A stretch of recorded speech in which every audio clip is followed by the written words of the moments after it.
This is the 27th of my videos today on our gods and goddesses.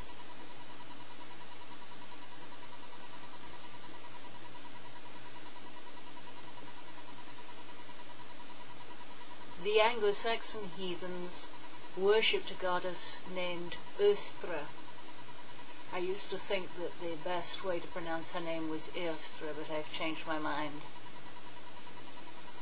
Bede says that she was so important to the ancient Anglo-Saxons that the church took her name for its spring festival, since it was celebrated at the same time as the festival to her. From her name, she was also and is also a goddess of the dawn. We also have mention of her in Old High German writings, from which we can tell that her name there was Ôstara. But it only appears in the plural, Ostarun, which suggests a many-day festival.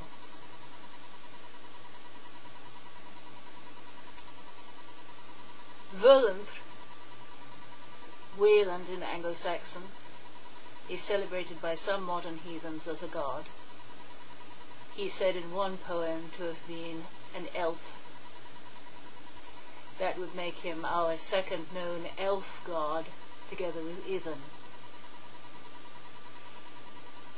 He is an inventor and a smith, and the patron of metalworking. He and his brothers fell in love with and married swan maidens. When the swan maidens found where they'd hidden their feather cloaks, they flew away, as swan maidens are wont to do. The two brothers set off to seek their wives. Wéland stayed behind in hopes that his would come back. And every day he made a valuable ring, hoping that eventually he could gift her with them all. The evil king sent his men to capture him. They hamstrung him and stuck him on an island doing metalwork for the king. They took one of the rings, which gave Wéland the false hope that his wife had come back and taken it. But they gave it to the king's daughter. Wéland took a terrible revenge.